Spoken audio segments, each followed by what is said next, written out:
time. It is time for another Friday live mailbag on the tube and on the podcast feed. You want me to record this?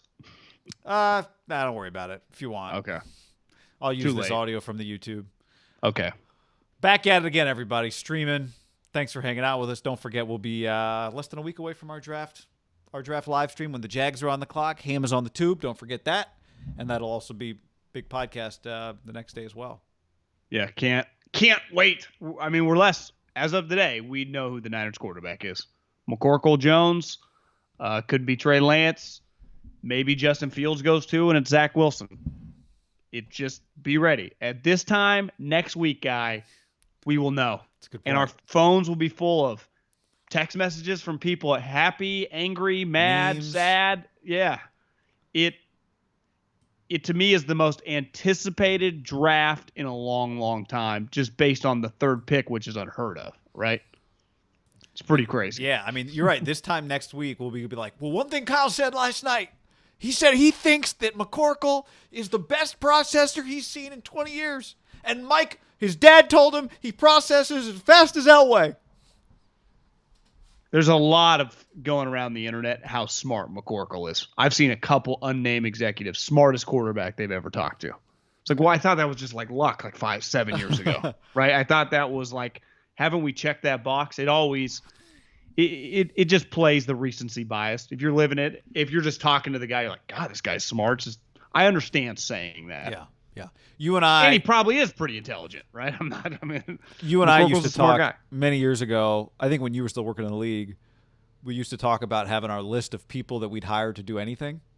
Like, I gotta like we used to talk about it like coaches or players. Like, this person, I would have him do anything for me. I remember the number one guy on my list got a job, a head coaching job, and got fired before the season even started because of some NCAA violations. You swore by the guy, and they got nailed, destroyed, fired, and he's back now. He's not in major college sports anymore. He's in high school, right? I still stand by him. Got screwed, John. Did he get screwed, or was it kind of shady? I thought he got screwed, but I don't know. Yeah. Podcast is brought to you by wineaccess.com. YouTube is brought to you by wineaccess.com/ham, John. We'll tell you more about it later, but you see it in the thing, 20% off. Well, this will be right there with us for better or worse through the draft. Satisfaction guarantee. I say it over and over. Do something for someone else. Do something for someone else. Make someone's day. Yeah. And there's nothing like getting a little present, especially when it's a little booze, delivered at your door. Yep. 20% off. Absolutely. We'll call next Thursday's draft show, our booze cruise. All right. The way it works out, the mailbag is very simple. You submit a question via a review on iTunes. Every week we seem to get more of them. It's also a live stream on YouTube. We do get to the YouTube comments as well, but we'd like to give the people that took the time. We appreciate you going to do the 5-star review and giving us a question there. So we've got a lot today. Before we get into anything else, I do want to mention, John, did you see the FCS playoffs start on Saturday on ESPN3? So if you're looking for some football to watch, you could get in on 3-0 Holy Cross against 5-1 South Dakota State. If you wanted to, on Saturday, if you're looking for some football. Some powerhouses there, guy. Delaware, home of Flacco, Matt Nagy and Brett Veach. Southern Illinois, Romo. North Dakota State, Wentz and Lance. Southern Illinois, was him. Eastern Washington, Kendrick Bourne, Cooper Kupp. Yep. James Madison. North Dakota State, 49ers quarterback Trey Lance. Monmouth, I don't know. They actually Basketball. had a dude when I was in the NFL. They had like special teams. This is pretty cool. I mean, this is my I was a Cal Poly guy. We aspired to make it to the playoffs. I don't know why it's not on it's on ESPN3. Also, like what else? What do you got to put on ESPN2? Is it like French Open going? What's on you? What's on news? I don't get it. Cutting costs. I don't get it. Boxers are going out. If you ordered a hat and you're wondering, maybe you haven't heard back. If you got the Venmo, you got the hat. If you paid the Venmo, if you didn't pay the Venmo, pay the Venmo, or else your hat's going to go to somebody else. There was a line forming, so get in line by emailing promo code ham@gmail.com. There is a line. So I don't know where my hats are. Oh, you don't know where your hats are? Did I sell them out from under you? No, they might be. We're low maybe on they're stock, in the kitchen. Stock is low. There they are, right there. So look, if hopefully some of you guys who ordered them get them before the draft. First batch went out on Thursday. First batch went out on Thursday. So if you get them, you wear them before the draft. Let us know. All right, here we go. Time to dive in. You ready? Diving into the mailbag. Diving into the mailbag. Here Can opener. We go. Can opener? The what? The can opener. What's the can opener? Isn't that when you hold your leg and you jump off the diving board? All right, first up, John, this is from Raylan. Do you think it's something or nothing that Justin Fields switched the orientation of his feet while in the shotgun at his pro day? He's always had his left foot back, but at his pro day, he had his right foot back. This is the way Kyle likes it and teaches it. I personally hope this means that John Beck is implementing little things Kyle likes into his game for the Niners to draft him. Someone forwarded this to me. I don't know if it was a scout. I don't know if it was you, or I don't know if it was in my DMs. They all kind of get convoluted. Of John Beck, and it may be of what he said on Peter King's podcast, but he said it somewhere. It was basically a several paragraph deep dive into what Kyle looks for in the quarterback position, and one of the main elements was footwork. Yeah. He believes that footwork's in the offense. So yeah, I mean, it's not nothing. Like, I think it's clear John Beck is implementing, and John Beck now, I've heard him a couple different places say like, yeah, the cat's out of the bag. Like we all get, like I'm working through Kyle, right? That we're not hiding. We haven't been promoting this the last couple of years, but I'd say 1,000,000% they're doing that on purpose. He was a foreign agent. I think these guys are trying, all three of them, right, are trying to get drafted by Kyle Shanahan. I would be. Yes, what you're referring to is what John Beck told Papa and Lund on Canberra. That's what it is. He's really big on feet. He wants to be able to tie feet to scheme and vice versa. He's particular about the feet. This is like, sounds like Kyle and Papa both have the same QB foot fetish. Would have liked to have John Beck like 3 weeks ago. A little too mainstream now for us. The feet of his quarterback, the eyes, the positioning. He looks for traits and abilities. Physical abilities would be getting the ball out quickly, being able to drive it a lot to different places on the field quickly, effortlessly. He loves to be aggressive in play pass, especially. I'm going to start using that play pass, the play action, especially certain areas of the field. He wants somebody as they come off the play fake. Drive the ball down the field. Well, I could keep reading, but yeah, I mean, to answer the question, I don't think anything that John Beck did is nothing. I don't think anything is nothing. Agreed. Next up, mailbag from NC State. Mailbag question: Who would be y'all's favorite for comeback player of the year? Wentz, Darnold, Saquon Barkley, Odell Beckham Jr. For the Alex Smith Comeback Player of the Year award, yet to be named. I would say Sam Darnold would not qualify. He's not coming back from anything. Mono. The Jets. I mean, come on. I'd say Carson Wentz would probably have the easiest route. Because if they are a playoff team and he throws a bunch of touchdowns and he's been an MVP level player who's hit rock bottom. Yeah. Saquon, are you into comebacks on just like normal injuries? Like he just tore his ACL. Yeah, I'm into comebacks on normal injuries. But what about Nick Bosa? Yeah, that's legit. You need somebody to really, really suffer? Is that what you're saying? No, well, I mean, to me, the Alex one, his leg fell off. I like a guy that like hits a low moment in his career.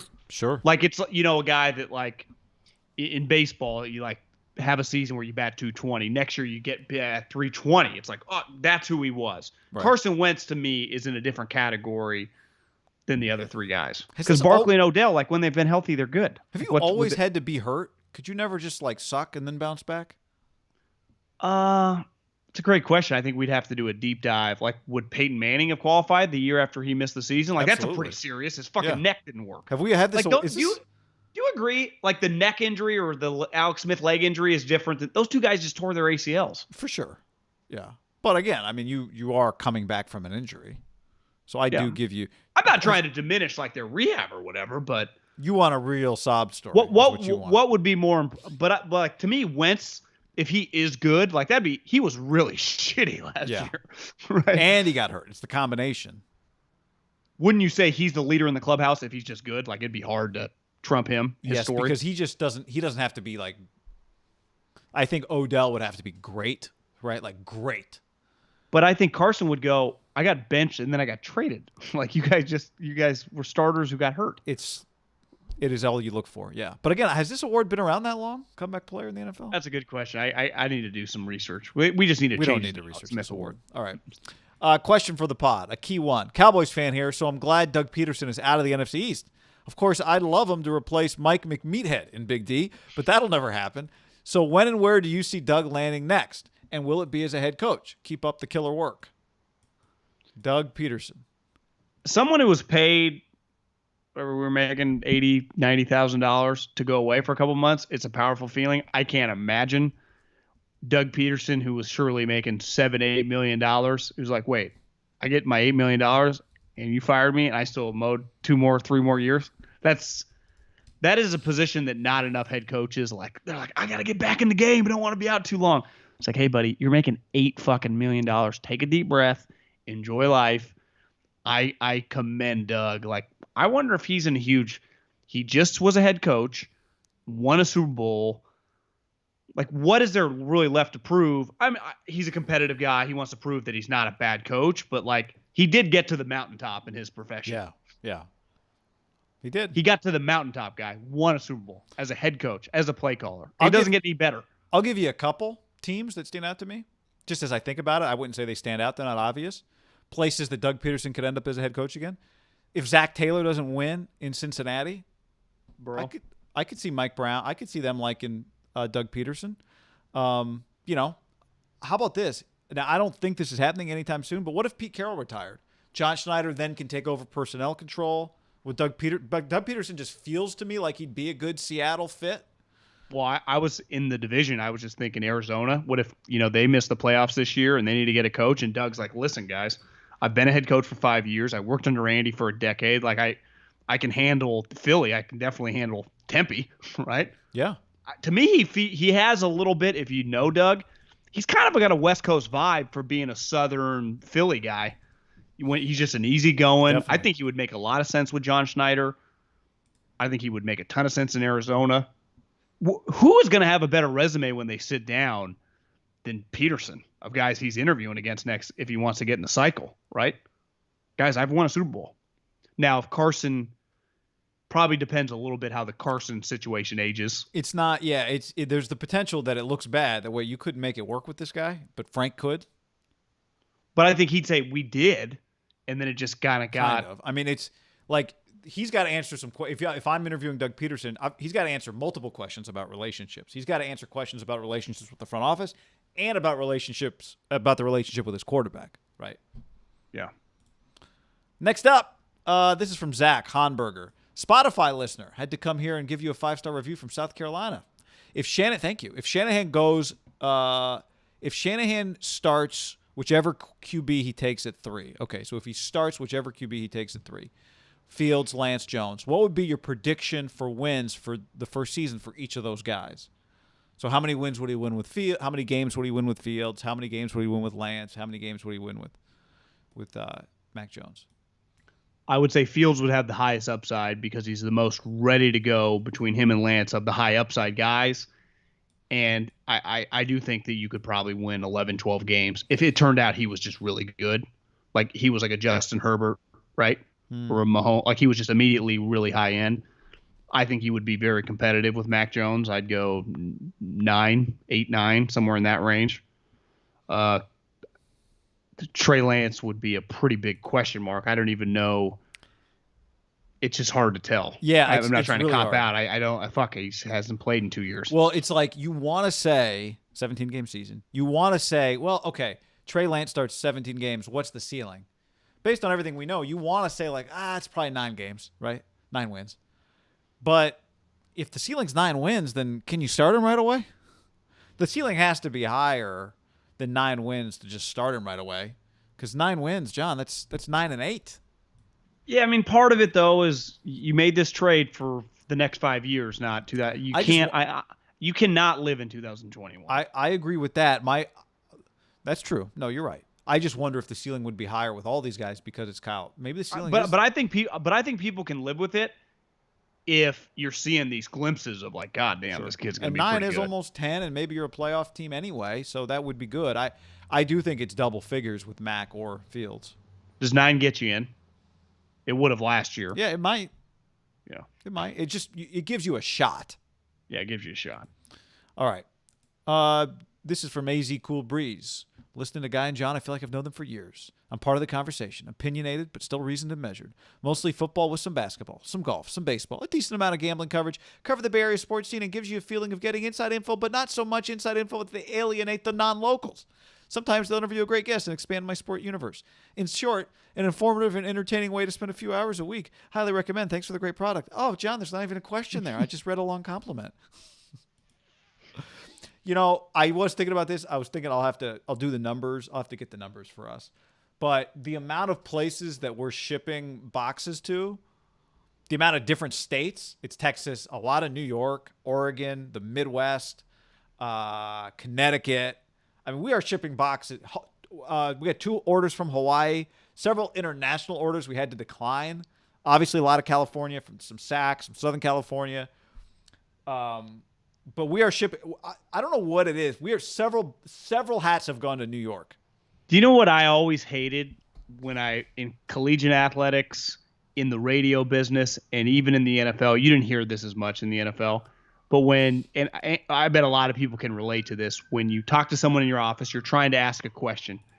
Or maybe you're a consumer and you're in a restaurant or wherever, a Safeway, and you go, hey, what about question X? And they go, that's above my pay grade.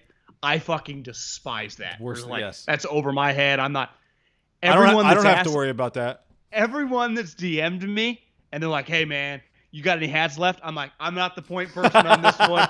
Go to Guy, to email the person. I did it. And I'm like, it's not me. But in fairness, like, I would screw up the flow. Like, if I don't know, I don't have all the details in front of me. I don't. I shared the document with the workflow, the warehouse. You can check in on the warehouse, John. We've got up to the minute scanners. As soon as it scans, the numbers update. I did what I despise.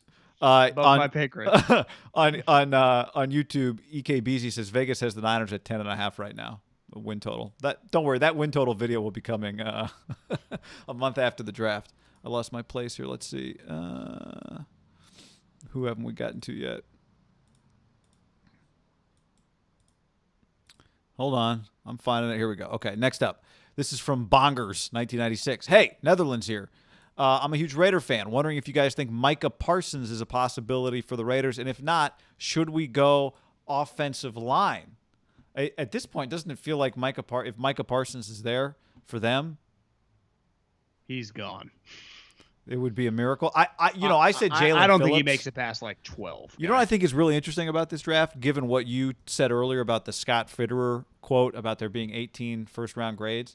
16. 16 first-round grades? 16. Raiders are drafting. When he said that, that's a pretty low number. It's half the first round is first-rounders.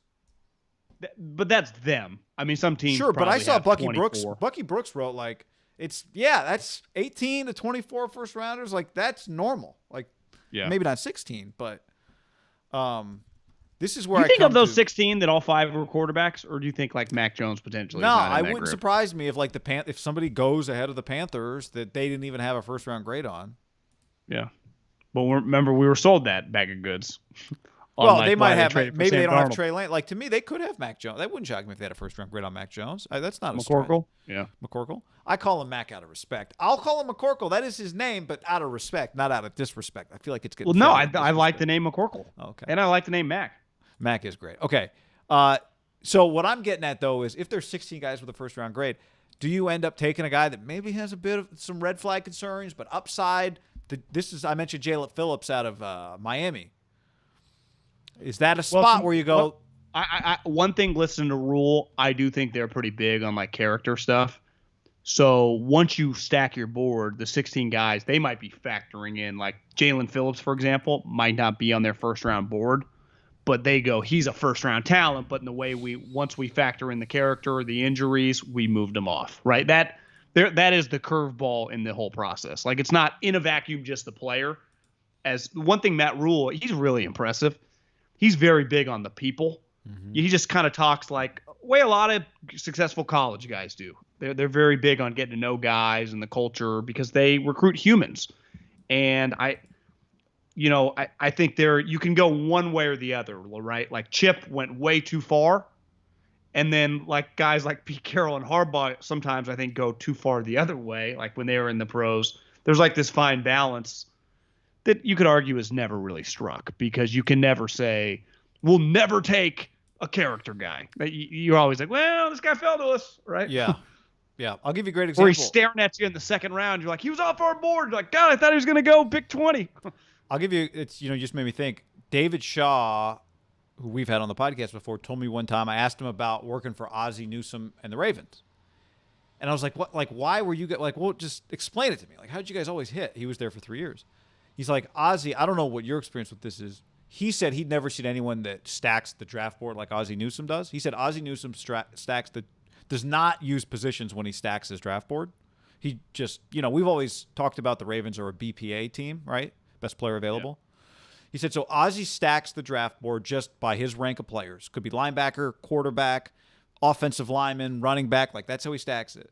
So you go, okay, I'll just do what Ozzie does, right? Let me just take that formula. He said, but what would happen in the draft, as the draft goes along, now there's a shift where you're like, okay, I've got it stacked but by BPA, but we need a cornerback, and cornerbacks are starting to go off. So now I'll reach for that cornerback because we need a guy. And he said that was just Ozzie's mind, right? In other words, are you a BPA guy or well, guess what? Ozzie's both, right? And it was based on what he felt on his evaluation. When was it worth it? We need offensive linemen. Offensive linemen are going.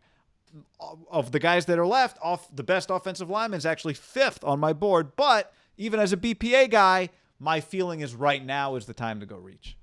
So it was a great example of like, you can't even, it is about the guy. We can talk philosophically all the time, but it's about the individual, the John Middlecoffs, the Jimmies and the John Middlecoffs. Well, I'm a big believer in having a process, having a philosophy, whatever you do. But you got to be driven a little bit by your gut feel and your instincts, right? That is something that will never change, instincts, right? On just hiring someone, setting up the way we do podcast. I mean, whatever you do, you got to have some instincts on your industry, right? Because like you said, it's easy to go, well, the BPA is a running back. And you're like, well, we got 4 running backs on the – it doesn't always make sense, right? There is a balance to it. For sure. All right, so – and some positions are more valuable than others. I would love, like, to me, I know it's risky. It's not the way they've drafted, but that's why I like the idea of Jalen Phillips, because it's not the way they've drafted. Concussion guy, though? Again, they have not taken – but you don't get – if this guy didn't have red flags, you would not be able to acquire him. It's the same risk the Niners took on Reuben Foster. It failed. Like, it could fail. Yeah. But this is a top 10 level prospect. If he doesn't have any red flags, you're drafting 17th. So how do you get that? I would take Micah Parsons over him. I would too. There. I just don't think Micah Parsons is going to – I'm with you. No, I don't either. Next up, Omar V12. I'm really late to this party. Okay. But what do you think about Zach Wilson staying for his senior year in order to accumulate more reps? I'm aware his stock could drop, especially if he's drafted number 2. However, next year he could have been number 1 and avoid going to the Jets and have more experience. I mean, go number 2. I could see it if, let's say, he was like a lock second rounder, and he'd be like, well, if he came back, I think he would clearly be the apple of everyone's eye, even though it's still risk. There's an inherent risk. You can get hurt playing football. But at the end of the day, what the hell is the difference between number 1 and number 2? It's like really like $1 million. And you're talking a guy that's going to sign a $37 million contract. And I'd also argue, big picture, like if I personally could choose, I would rather play in New York than Jacksonville. I would too. It matters more. Your fan base is fucking massive. I'd rather play for Michael Floor. Big time. But it does bring up this question of usually this time of year we start talking about the next year, and it does not seem like at this point next year's draft class. I have a hard time with that just based on I didn't know who Zach Wilson was at this time last year. The year before, maybe I knew who Joe Burrow was, but we have seen in recent memory, Kyler had never started. Baker had just been like a mid-round guy, went number 1 overall. There is usually a staple in every draft, like Trevor Lawrence, Josh Allen was. Sam kind of was, but I do think just because you spend all this time like Slovis. There are going to be some other guys that haven't played that are going to be really good. Yeah. Rhett says Kyle Shanahan said they love 3 QBs in this draft, and they could get there with the other 2. So potentially like 5. We like 3. We could get there with the other 2. I'm on the Fields at 3 train, but the Niners doing so much extra scouting of Fields and Lance recently makes me think they are the 2 that they could, quote-unquote, get there with. So the ones that they would love would be Trevor Lawrence, Zach Wilson, Mac Jones. What do you say about this observation? You know what's funny is I thought Matt Rule said something that kind of opened my eyes. He's like, I really had to retrain my mind because he coached the Senior Bowl. And he's like, some of these kids, it looked like we're like undernourished or smaller than it said the numbers we had, like their weight. And then he's like, I went on the pro day circuit with Fitterer. He's like, we hit all the big ones, and some of these guys that we had coached looked dramatically better. And I started thinking, well, of course, some of these guys, their seasons were canceled or were all over the map. They weren't eating right. Like, you have to judge them a little bit differently. And I do think that includes the quarterbacks. Like, this scouting process is an all-time outlier. Just the way their season went down. Alabama would, they operated normal. But Fields and Lance, like, you do have to kind of it is a process for these guys. Yeah, yeah. And remember, Nick Bosa said that going into he talked about it going into his second year, how his rookie year going into the draft was it was a whirlwind. All the travel, all the different stuff you did, that he was in better shape going into year 2 just because he didn't have that whole draft experience. And that was he actually had more. Now, I guess he didn't have more time because he was rehabbing an injury also, so it made that dynamic unique. As it relates to this observation, I do think this is possible. I think there's some logic to what Rhett says here, right? Yes. Could it be that they knew what they thought of Mac? Now it was about doing the recon, the due diligence on Lance and Fields. Those were the 2 guys they could, quote unquote, get there with. That's possible. Mailbag next up. Longtime listener, 5-star pod, B Rush 25. Brandon Rush, good to have you, man. I am just getting back into golfing. I'm due for a new set of irons. Any suggestions? What are your favorite clubs to play with? Thanks. Keep up the great work. I knew this. If I had limitless funds and was good with whatever, I think I'd want Mizuno's always look sweet to me. Yeah, those are so hard to hit. Well, that's what I mean. They're the sweetest looking clubs. But I'd say I saw my mom still gets like Golf Digest, and whenever I go to her house, I take it. It's like a pretty good magazine. And every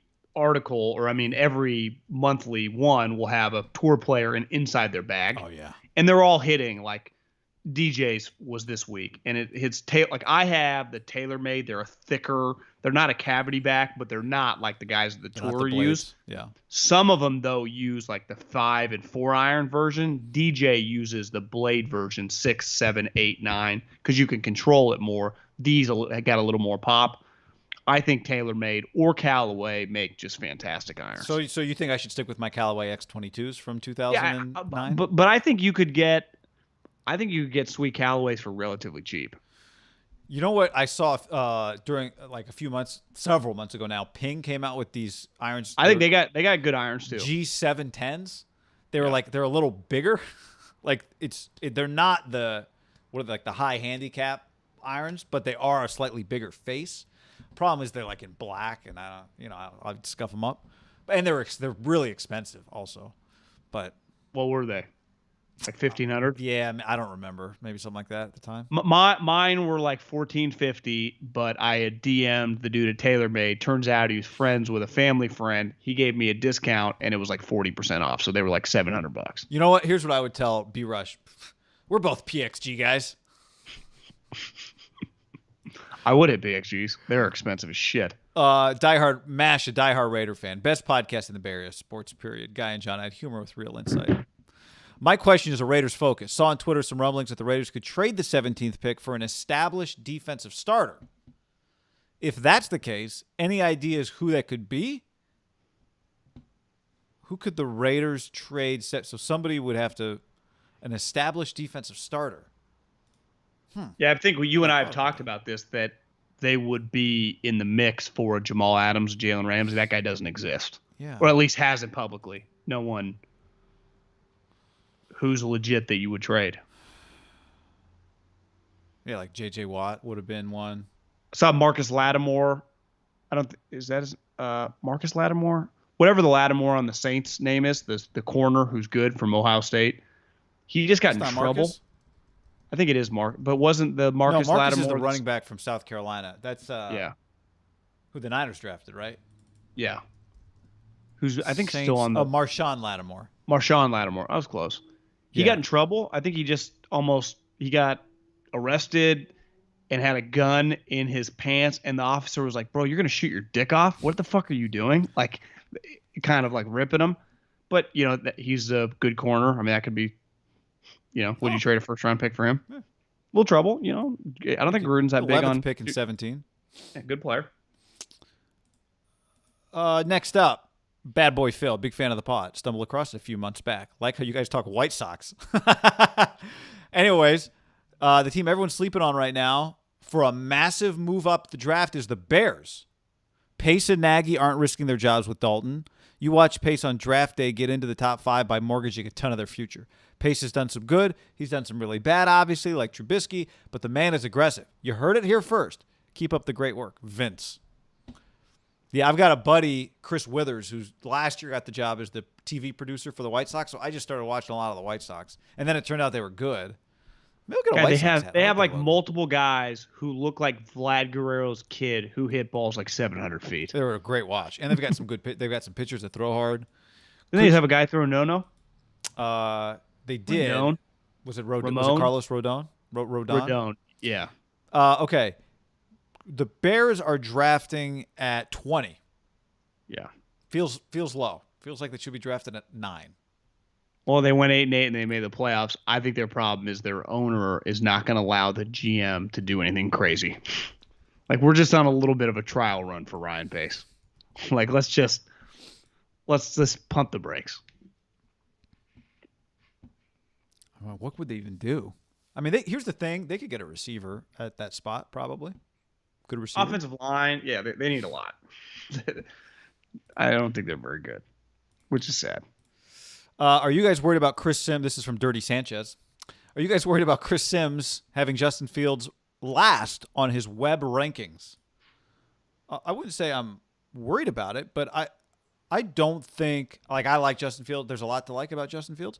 If you told me in 5 years Justin Fields is the least productive of Jones, Wilson, Lance, Lawrence, I wouldn't be shocked. Again, it's not about him. I won't be shocked if guys don't hit. This is the way this goes. But part of that is where does he end up, right? If he's on the Niners, I wouldn't be worried about it. I just think things change so fast. Everything we talked about a year ago today was like, fuck, Tua, that guy's going to be good. Burrow's going to be good. This Herbert is really talented, but who knows? And now it's like, God, Tua. Who'd want Tua? This McCorkle's better than Tua. And you got Justin Herbert. Like, beside Mahomes, who would you rather have? That changed within, we're a year out. When did that narrative really change? Probably by like November, like everyone was in agreement. Week 5. Or I guess maybe like week 6. But my point is, like, once you start playing, it's just like in baseball, it takes time with prospects to come up, and you kind of got to live and give them time to become really good players. In basketball, they're so young, but in football, it's like you just kind of get thrown to the fire, and some guys take a little time, right? Devontae Adams wasn't, but some guys you just Wirfs all pro, like Justin Jefferson, sweet. Like even Ruggs, for example, like it's clear his speed is special. Now, can he be? But it's like things jump out right. Like right away, It's like Solomon Thomas. I remember going like, why is he not ever getting close to the quarterback? And it doesn't really change. Right. So I just think you kind of like, once you see a guy throw, like Tua's not going to come back this year and like throw way harder. Now, he might be a better player, but I think we kind of saw like his arm's his arm in the NFL. That's what it looks like. Randy, assuming the Niners take Mac Jones, is Kyle literally the only person in football that would have done that? I think when you factor in the trade. Yeah. I don't think he's the only person in football that would take Mac Jones high, ahead of Lance and Fields. I would imagine the list is a lot smaller, though, than they'll try to portray that if that happens. Yeah, the QB coach doesn't necessarily – just because a QB coach likes him doesn't mean his team would have drafted him. Also, if it's the case, because it might be, That's what makes Thursday night pretty nuts. I mean, we're going to be fucking heart's going to be pounding like it's going to be Mac. It'll be interesting where the other two guys go. Like, do Lance and Fields end up just going like 4-5? Do the Bengals are like, holy shit, we can get a lot for this? Or do they go like 9-15? That will determine a little bit. Like, damn, maybe the league didn't like these guys as much as the media. Because that's true. If Mac Jones is the pick, here's a preview of Middlecoff on draft night. No, but I'll embrace it. He'll come on the pod. Like I'm not anti-Mac. I just think I have to figure out a way to talk about it positively. Well, again, because I don't think he's a scrub. I just think the whole process. To me, the beauty of it all is if he's the pick, now we get to watch it play out. So it's win-win as far as I'm concerned. I agree, but I will want some answers of why were you guys so adamant that you had to trade all these picks to get this player? Yeah. Especially when Miami immediately flipped your pick right back to 6. You don't think you got him at 6 for one more pick? We did Randy. Joe says, huge part of Tua's NFL projection was the big numbers he put up in college, but his college career against top 30 defenses, he had 6 picks, 6 touchdowns, 58%. Do you think the narrative surrounding him would have been different had he not come in for Hurts his freshman year in the championship game? The second part of this question is, what does it say about Mac Jones that Mac came in with arguably less talent, put up bigger numbers, won a title his only year as the starter, something Tua was never able to do as the full-time starter? Tua was seen as a can't miss. You had to tank for Tua. Shouldn't that mean Mac should be viewed more highly than Tua and a surefire top 5 pick? Or does that mean the evaluation on Tua was off? You know, we have kind of forgotten about Is this Kyle Shanahan? Did Kyle Shanahan leave a review? This is very good. Joe. You see that guy? 7. I mean, that you can't tell me this is that's a deep breakdown to that opening paragraph. Is there a nickname in the office for one of these guys? Like Joe Bongi in the house? Well, I mean, this feels like this is the opening argument from Mike and Kyle, right? Well, we have forgotten once upon a time, many, many, many news cycles ago, the Alabama receivers were asked, who would you want, Mac or Tua? And they said Mac. The hype train, though, was not created by the outside noise. It was created by Alabama as a pseudo kind of Alabama follower, just because they've been so good. I watched so many of their games, like probably most people. Ask Najee Harris. I mean, fuck, he went there. He's our neighbor. Is the year they won a national championship with Jalen, or they got there. I can't remember. They go or win it every year. The next year, Tua's true freshman year, when he ultimately came in at the end of the season, he was mixing in during the season. And just knowing a couple people around the Alabama program, they were like, this is our Steve Young. And not that Jalen was Joe Montana. They were just saying they thought this guy was Steve Young. Like lefty, mobile, accurate. Like they thought this guy was the most talented quarterback, the program they'd ever had. Yeah. And he was. I mean, he was way better than anything they ever had. I think it just, once you saw Mac, you're like, well, have they just started getting better players now? And now Bryce Young, they've just turned into more of a quarterback factory. And when you do that, like you get 5 guys that go pro, as it looks like they're going to go on a run now, probably. One guy is going to be better than the other 3, regardless of the hype when they were in the program. Like there is a chance that in 10 years, it was like, well, Mac turned out better than Tua, turned out better than Bryce, and turned out better than the next guy, right? Right. Saban's last year at 74 years old. He might just be the best. But the hype and stuff, like there is reality behind hype with high school players because of stars, who's recruiting you. And it's pretty open. Like Mac was not some like could go wherever. I mean, Saban saw it in him, but Alabama has always been adamant. Like we will offer guys, they're not obsessed with stars and stuff. When they signed Amari Cooper, Amari was not some could go anywhere. They loved him, and then he becomes that once he goes to Alabama. Right. But that's where I think Nick goes. We're confident with our even. Obviously, they do recruit the Najees or the Landon Collins or the Surtains, right? But I do think Mac Jones had a much different path to stardom than Tua.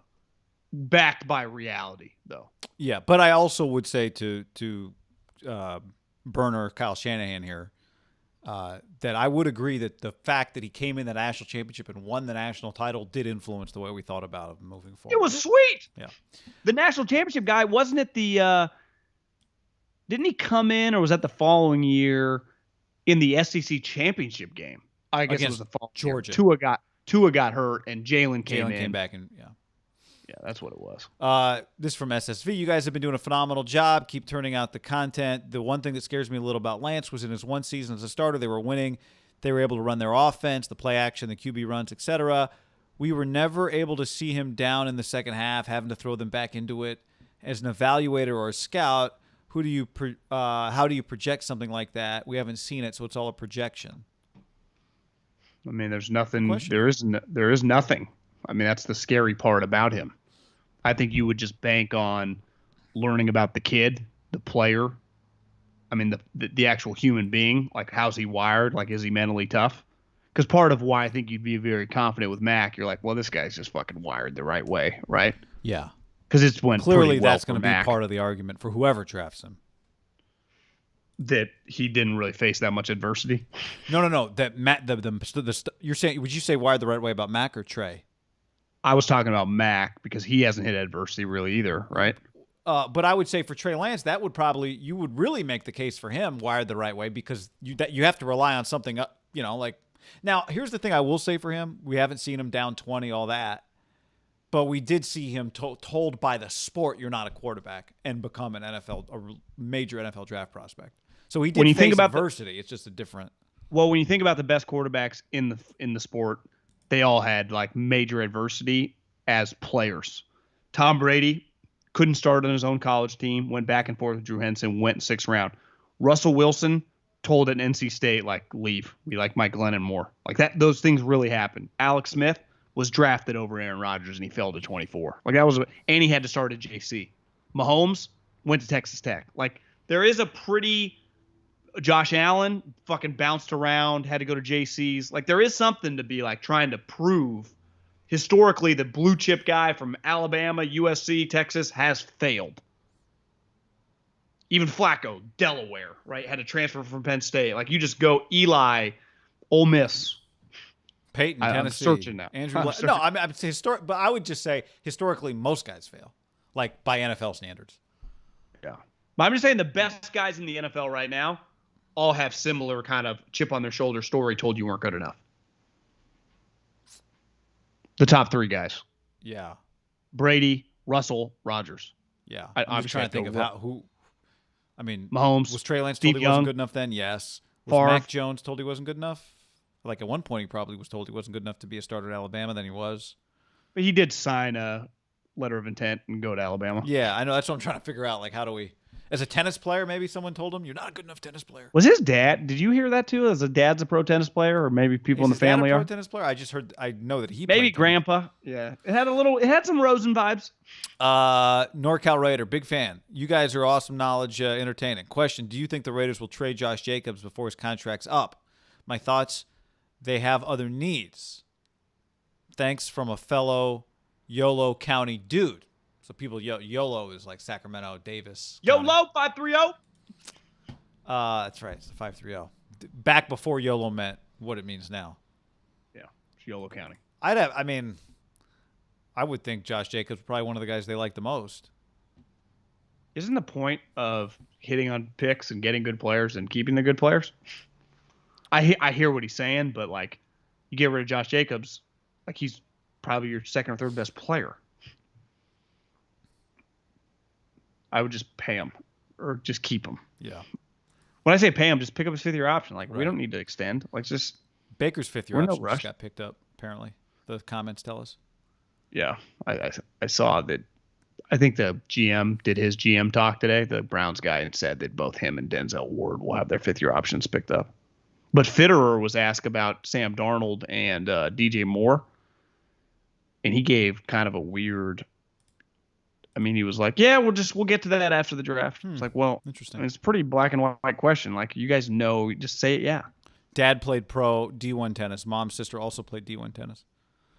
From the YouTube comments. Also, YouTube, real quick, sidebar from the mailbag. Are you guys at work? Says Dwight. Yes. And then Gustavus says, this is their work. LOL. That's right. Where were we last? Josh Jacobs. Next up. We got a lot of mailbag questions. Thank you, guys. Who in the NBA would be a fun quarterback to watch? For me, I think it'd be incredible to watch Jokic play quarterback, just to see it. That's called Roethlisberger. I think Steph would be pretty good too because he's got some pretty good accuracy in the NBA. Obviously, two sports, passing is passing for the most part. Keep on grinding. I know who you're going to say, I think. Oh, Westbrook. Yeah. No brainer. Now he'd be like Lamar meets Michael Vick because he ain't sliding. He would be fun. He would be fucking talking shit. He'd be outstanding.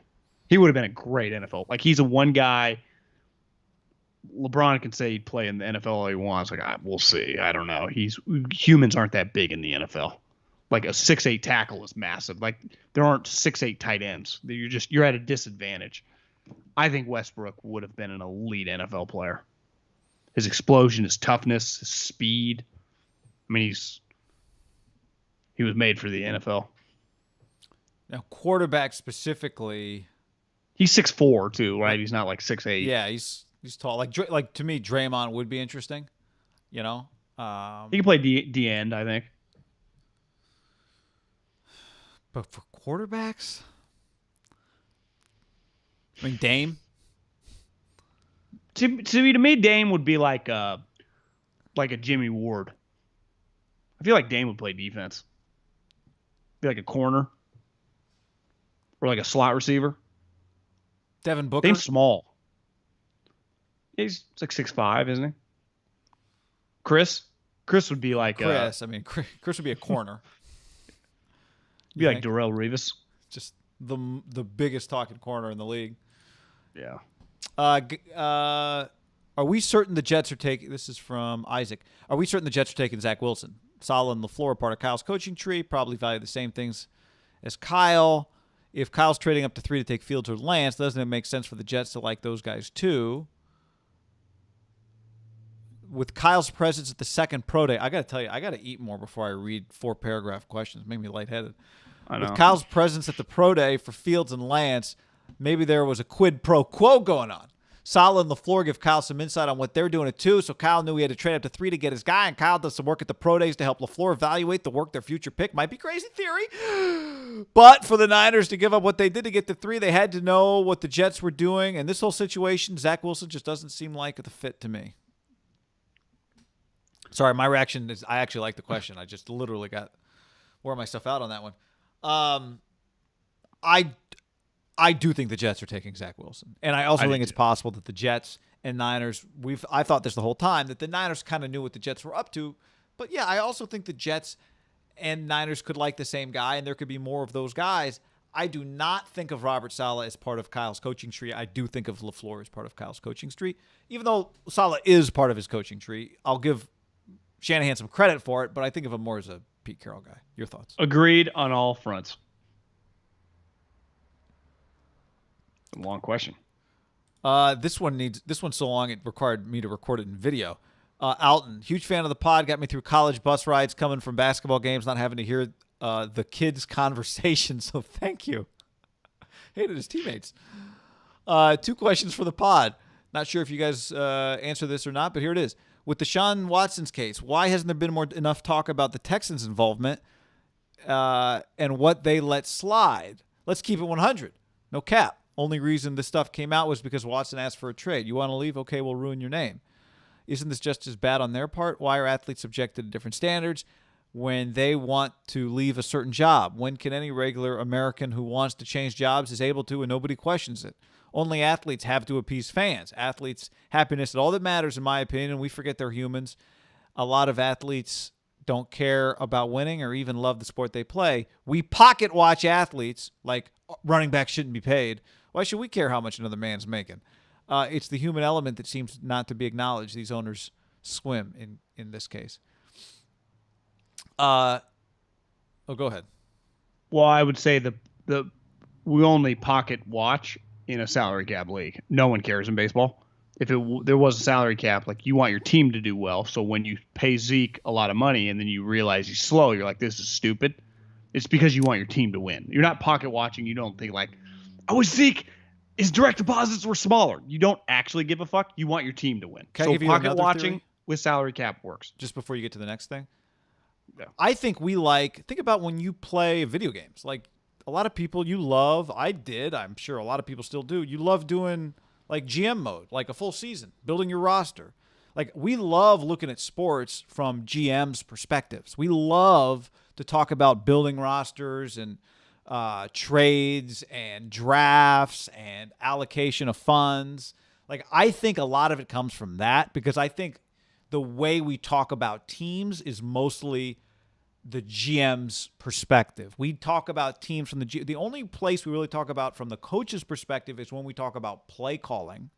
But by and large, I think we discuss sports from a GM's perspective.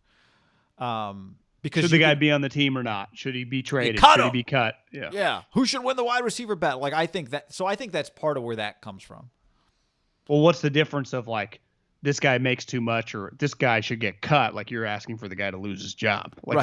It's all the same. Right. And you're like, well, that's pretty hard. I think on the Deshaun Watson I'm thinking thing, of it like a GM.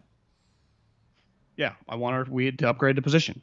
To me, the Deshaun Watson thing, even if the Texans were part of this coming out, like, the facts are that he was fucking all these massage therapists. They have agreed. I mean, they have come out and acknowledged it. Now, whether it's consensual or not, we're going to find out. But it has become a complete disaster. The latest I saw yesterday or the other day is that Rusty Harden wants to take them all to trial, because I think he's hoping that they'll all tap out. They don't want to go to trial. But, like, that's where we're at. Yeah. Like, that's on Deshaun. That's real. Like, so, like, whether I don't know who's guilty and who's innocent. I have no clue, just like anybody. The only people that know are him and the chicks. We do know that he was banging every massage therapist that was moving in Houston, though. Like, that evidence is in. They've admitted it. And that, to me, like, Deshaun has come out, to me, the more and more information has come out, looking worse and worse. As just a super high character guy that, like, bro, do you not realize, like, what are you doing? Like, what are you doing?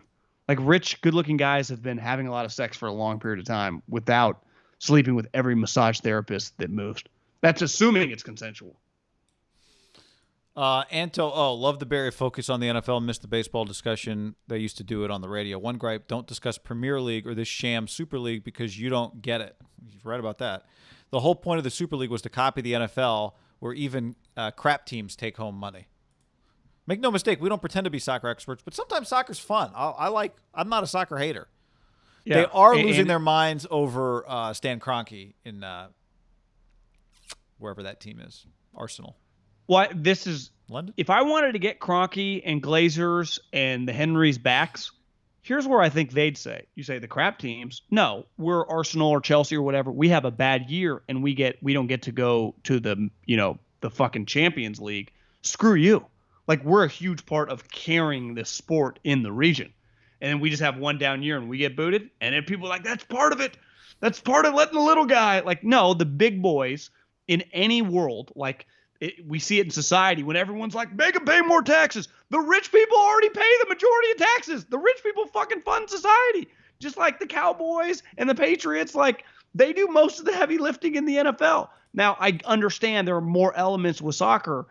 I do think, though, that there probably are elements of the sport that if you really dove into, it would be like, this is cool, but it's also, it would piss me off if I was an owner in one of the leagues. But this goes back to, like, you're one of the owners. Screw you. I don't care. I'm the fan of Arsenal. You don't give a rip about us. You came from across the pond trying to change the way we do things around here. You don't even care about the sport. I understand the pushback. I did hear someone say, and this is where it doesn't parallel American sports, that the revenue for sponsors and stuff sometimes can be generated off if you're in the Champions League or not. Like, you make dramatically more, which would make sense. Where that's the one thing in the NFL, like, I guess the Cowboys probably could have made more money the last decade if they had won a couple Super Bowls, obviously. But I think they've made a shit ton of money and they haven't won that much, right? Yeah, there's no question. I think the Bucks are the best example. They've won 1 year, but they had been printing money for a decade. I think Stan Kroenke would love for Rams fans to be as rabid as Arsenal fans are. I mean, they rioted today. I don't know how many people were really there, but the people that were there, John, had a lot of angry signs. Mac Jones Matrix. This is from Kiwi Smith. Thanks for the content. You guys have helped me stay sane during this process with all the ridiculous hyperbole on Mac Jones being Tom Brady-like. Could he be great? Sure, but there's more from his tape that doesn't transfer to the NFL level than I've ever seen of a high-level prospect. Pristine pocket throwing to a guy within 5 to 10 yards of the line of scrimmage who's wide open lets me know he can hit NFL warm-up throws. Great. Turn on the Kentucky game when Bama won by 60. They should have thrown 3 picks. Let that sink in. His team was 60 points better, and his elite decision-making would have resulted in 3 interceptions. He's not terrible and probably worthy of a late first or early second-round pick, but hearing all of the talk of him taken at 3 makes me feel like we've taken the Mac Jones blue pill, and this is all the Matrix. Real question, do you feel it's more likely he's the pick at 3 or a second-round pick? I know my answer, but certainly hope I'm wrong. Keep up the great work. We talked about this the other day. Is he a top 10 pick if the Niners don't take him? I think it's more likely he's the pick at 3 than a second-round pick. I don't think there's any question about that. He's not going to be a second-round pick. The question. We'll answer his question, and then I'll follow up. Well, the likelihood of him being a second-round pick is extremely unlikely. In a normal world, like ideally, you take Khalil Mack, then you take Derek Carr in the second round. Like Mac Jones should be a second-round pick, and because you're a second-round pick, does not mean if, let's say, the hypothetical world, the Niners could have got him in the second round, he might have been their starting quarterback for the next 15 years. That's where it should be, and you'd be like, well, the game has changed. You trade up to 3. To me, the risk reward, though, of taking him at 3 is it's just one of those things where everyone has an opinion going into the pick. That's where it gets scary. Like, you don't turn the fan base of, like, the kid doesn't get the benefit of the doubt if he's on the struggle bus year 1. Once it's like, whoa. Yeah. But I'm just saying, like, he plays and you just go, I don't see it. Well, for sure. But nothing that is said about him between the draft and the first game matters, right? True, but the like this idea, like, fans are going to be angry. Who cares? Yeah, but Haberman and Middlekauff want answers. Who cares? We'll wait till he plays. But where it does matter, though, is when you struggle, people are mad. Well, right, yeah. Once you start playing, now it's real. Yeah. Love the pod. Has been Steve. Discovered this through the 3 and Out. I know I'm a little late, but I don't understand what the Cardinals are doing at all, getting the injury-prone J.J. Watt and out of his prime A.J. Green. Who are they going to use like Fitzgerald for 1 catch a game? They let Kenron Drake walk after not utilizing him properly to bring not even a top 32 running back in James Conner. Good thing the hospitals in Arizona are pretty nice. So they're ready for JJ to spend 70% of his time in one. I think Keim has overstayed his welcome, and Kingsbury is a coordinator at a reach. He's a coordinator. It's a reach to call him a coordinator. Got it.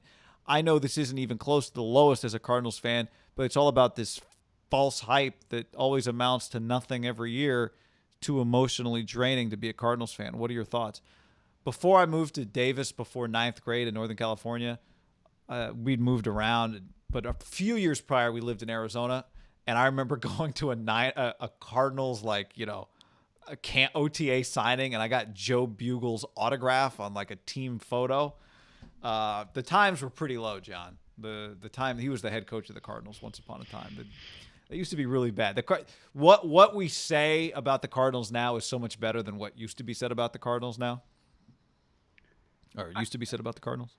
Well, I'm with you. JJ gets hurt a lot. AJ Green. I had a wide receiver coach tell me his tape was tough to watch this year. Like, it might just be over. He's had a lot of lower leg injuries, so it might just be over. There was a rumor floating around that they are in the business of trading up in this draft to try to draft like Jalen Waddle or Devontae Smith or Jamar Chase. Their team has a little bit NBA type feel, like ton of names, ton of stars. They feel more likely to go 8-9 than they do 14 wins, right? I have a hard time seeing them like have a home playoff game. They're coach. They're just it's a coaching league, no matter how much talent you have. And we saw when it really mattered with their coach, he got curb stomped by Kyle. But it was at the end of the year, the Giants beat him. It was just, I remember watching them going, what the hell's going on here? Yeah. Fitz, the problem with the Fitz AJ Green. He retired? No, I think he's still not retired yet. Yeah. I don't think think he's officially retired, but I read a while ago that they expect him to retire, but it's like, what's he waiting for? John, he's 5 years older than AJ. He had more catches last year.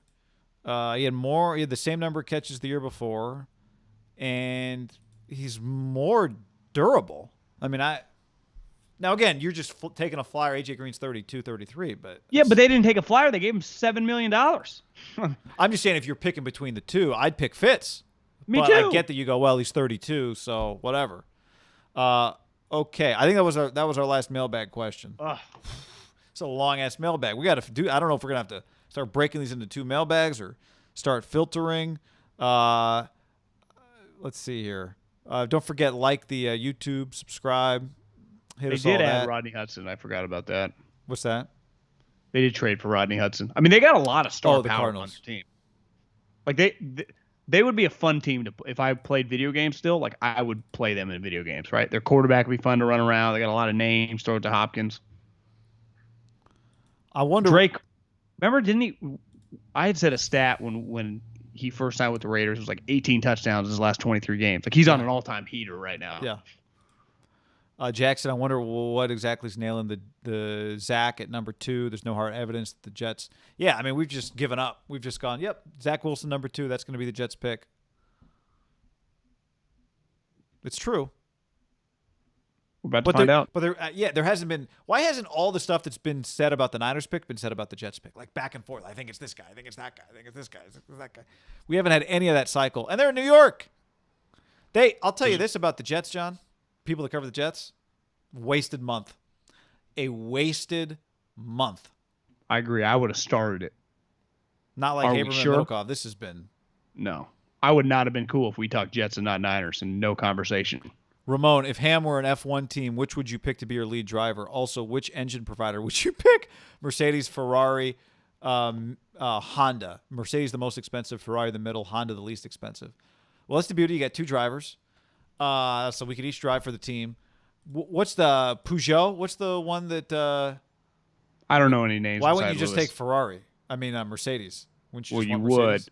would. But what I don't understand is how do you get to the point if you're both kind of equals of who gets to win more often than the other? Like I get it with Lewis, but like someone forwarded me. Shake and bake.